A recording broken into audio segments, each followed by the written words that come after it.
Alright everyone, as you can see by the thumbnail, today we're going to be doing the open tag that was started by J.O. Ventures Outdoors. So be sure you go check out his channel. There you can also scan that if you'd like and go visit him. Just a great guy.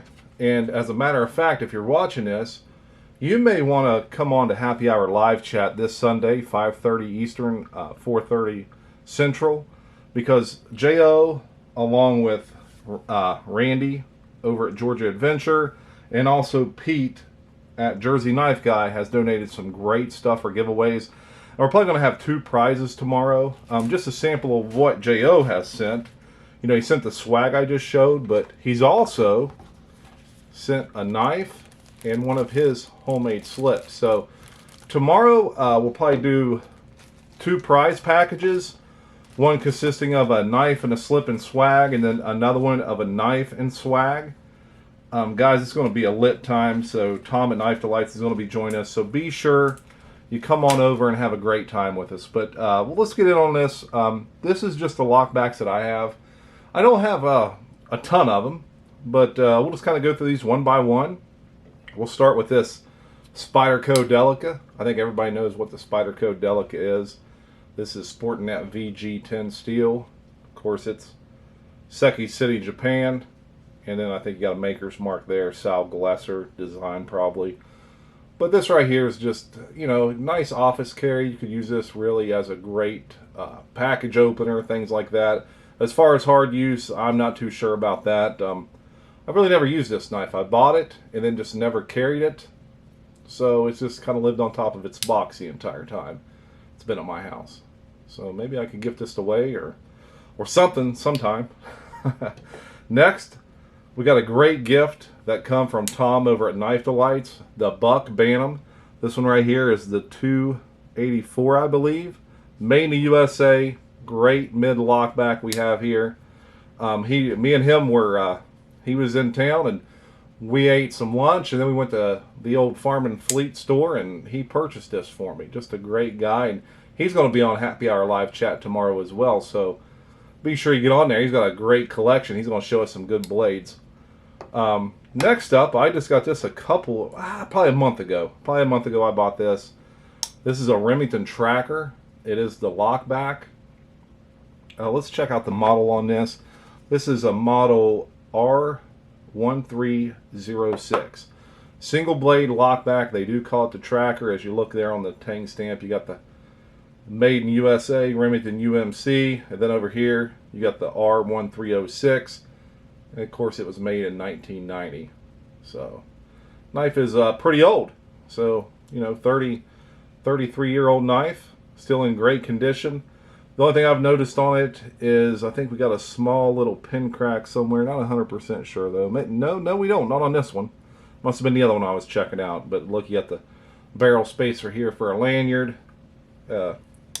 Just a great knife. Just a great knife. Got this off of Lee out at the flea market. So next up we have another gift that come to us from Doom Crew Outdoors, Whiskey Bone Tribal Lock. He sent this to me to review. It isn't a CV steel. He sent it to me to review a few months back, and then I sent it back to him, and I was like, man, I really hated to send that knife back to you. I just really fell in love with this thing. The bone is exquisite on this. Of course, you got that great, you know, your great shield you have there. Just everything on this knife is just, I mean, it's just awesome. So he sent me some knives to check out, and he actually gifted this to me. So thank you very much, and go check out his channel as well. Going to be Doom Crew Outdoors. Got a lot of great larger case knives. Just great channel. Really into shotguns as well, so be sure you check him out. Here we have a mini Copperlock. This is in carbon steel. I don't even know if you can see that or not. I'm going to try to get it to focus there in the light, but it is in the carbon steel. It's very small. So trying to get them 31749L CS, and I believe, I'm not sure what year this is. It's a probably 2022 model. If you look, it's just your just like your Copperlock, but it's, you know, just a scaled down version. If you look at how it kind of fits in my hand here, let's turn the old focus thing off. But yeah, mini Copperlock. Now we have one that I got on the old eBays and just made an offer of $75 to a guy, not thinking he'd sell it to me, and I actually got this Warncliffe Killer USA natural bone Copperlock here. You know, like I said, I got it for a bit of $75 or $76, I believe, but yeah, it's pretty killer. I did a nice short for the 4th of July with this thing and let off firecrackers around my stump with it, but look at that right down the center right there. Got the great blade centering. The fit and finish on this knife is pretty good, not gonna lie. Just a good knife, but it's a knife you wouldn't, you know, me myself, I wouldn't feel comfortable carrying this, because if you drop this and kick it across some concrete, you're going to regret it for quite a while. Here's another eBay win.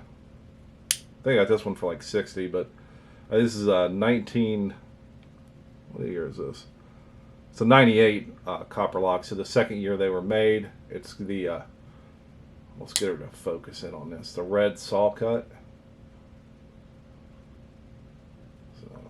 I carry this knife quite a bit because it fits very well down in my old Richter slip. So I got this saw cut Richter slip along with this saw cut knife here, and the tribal lock also fits very well down in that as well. So I got quite a few knives that fit very well into this slip, and I like to use it as much as I can. So let's go to the bottom row. The bottom row looks like they're all bucks except for one. We got the old timer. This is the old timer 60T. This is actually what they call a golden bear. So I don't know, it is a USA model. I don't know if you can see that 60T down in there, but this is called the golden bear. This was a gift. My father bought this for me, like I said, probably around 97, 98. We used to deer hunt quite a bit when I was in my 20s. And all my hunting knives were kind of crappy. And he got this for me for Christmas, coming in a blister pack. I got the sheath for it as well.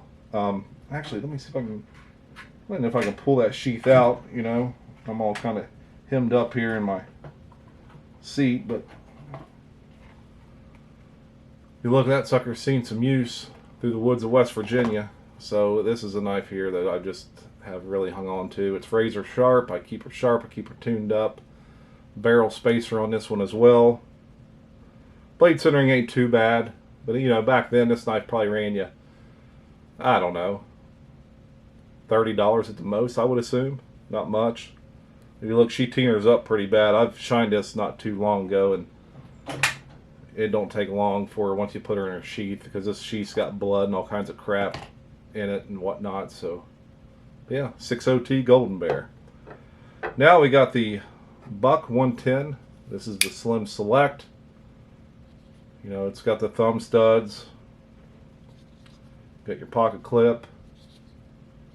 Just a good knife. You know, if you needed something to grab and go out and work in the garden or whatever, you know, you got one-handed duties to do, or you want just a lighter knife for the day, this thing would work great for you. I think I got this on sale for like $23 around Christmas time, so it wasn't bad at all. Look, you got your Buck logo there in the plastic, or whatever that is, FRN. Really not sure.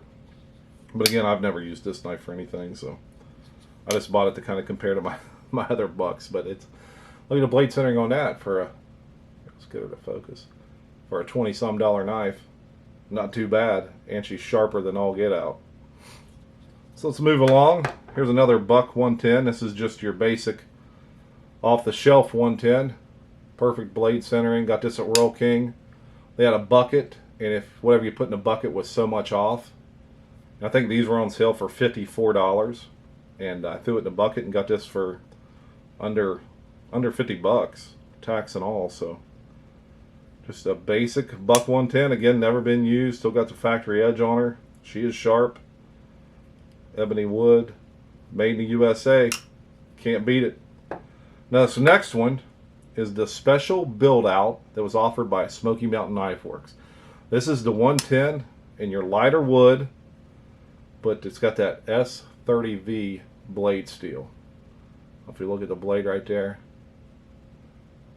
So look at that. And I believe these blades are very similar to like the Buck 110 TRX Pro. Very similar to that. If we look at the blade on this and maybe the blade on that one, you know, you see kind of a similar design in those two. But if you compare it to the original, you know, you see that little bit of difference. Just a little bit of difference. But yeah, this knife right here, it was on sale for $49. And I should have bought 3 or 4 of these, and I just wasn't thinking, because I should have known people in the community would have bought them. You know, I didn't realize they were going to sell as fast as they did, and they did. And I just should have bought more of them and got them to people that I know would have used them. But it's a great knife. To my door, delivered for, I think, $54. S30V steel. Different wood. You know, you look at your ebony wood here, and you look at the lighter wood here. Just a little slight difference in your, you know, your blade style's a little different. You got the different blade steel. For $54 to your door. Blade centering's on point. Win-win all day long. Now next we're going to move to the 112s. I got 4 112s here. The first one's going to be your 112 Slim Select. I bought this just to compare to other 112s when I do purchase them. And these are a little bit higher. I think these were like $35 at Roll King. But it's just your 420HC high carbon steel and sharp, and got that great pocket clip. Pocket clip's a little bit overkill if you ask me. But, you know, to get it to compare to other 112s, and you know, if I ever need it to use, I've got it. And yeah, I love the collar. I'm a green guy, so love the green collaring in this. Now we're going to move along because we're at 12 minutes already. Now here is a 112 Ranger. This is the first 112 I think I bought, and it's got the finger grooves. Lee out at the flea market knew I was looking for a 112 with finger grooves. He said give me a month, and I did, and I come back and he had it. So got the sheath, got the box for it, because it did come in the longer buck box. So just a great knife. You know, got that ebony wood on there, similar to that one. Just a great blade. Just a great blade. Next, this is a knife I just got maybe a week ago. The 112 with the drop point nickel silver bolsters, and of course your Boss heat treated S30V steel. This is a win-win all day long, if you ask me. I was so happy I got this. I wasn't going to get it, and Boston was talking me into it. Kirby Creek Outfit was telling me I'd regret it if I didn't. Pete was telling me how well these drop points were. So I had 3 people kind of telling me, and I just pulled the trigger one night. I was talking to Boston. I was like, I just ordered it. But I had a discount code, which made it nice, and I just put out a video on this a couple of days ago. But look at the thickness on your spine out here towards the tip compared to the thickness on the spine towards your tip on that one. Now I did a video on that and kind of showed that, but just the bulkiness and thickness of this just makes this a great user blade. I don't know if I'm going to use it or not, but I've got it, so if I ever want to, I've got it, and I can do it. So great blade, just a great overall blade. And here is my favorite. I saved the best for last because this is my favorite lockback knife. This is the Buck 112 Sport Pro S30V Boss heat treated steel. I used to carry a pair of 3 with me all the time, and I still do when I fish and stuff, because if I lose it, I'd rather lose that than this. But this has become my favorite EDC knife. The reason being the thickness of the handle. It's a 4-ounce knife. It's a little bit heavier than your average smaller EDC blade, and can just get the work done. The edge holds. When I did get it, I did a video on this knife. The edge was jacked up when I got it from the factory. I went through, I fixed the edge myself on a set of diamond stones. I also sharpened Boston's while I had it, and it's held that edge ever since. Just drop it every once in a while, and she's good to go. But this is my favorite EDC blade right here. This is it. the Buck 112 Sport Pro. Great overall blade. All right, guys. Well, we're at 15 minutes. This is my lockbacks. Be sure to check out Happy Hour live chat. Going to be Sunday, 5:30 Eastern, 4:30 Central. Again, we're going to have Knife Delights on tomorrow night. I'm going to upload this video as this is Saturday. I'll upload it tonight. So, and be sure we got tons of gifts to give away. I showed you a little bit of what J.O. sent. I want to thank J.O. for that. I want to thank him for this open tag. So, guys, hey, while you're out there, stay sharp and stay strong.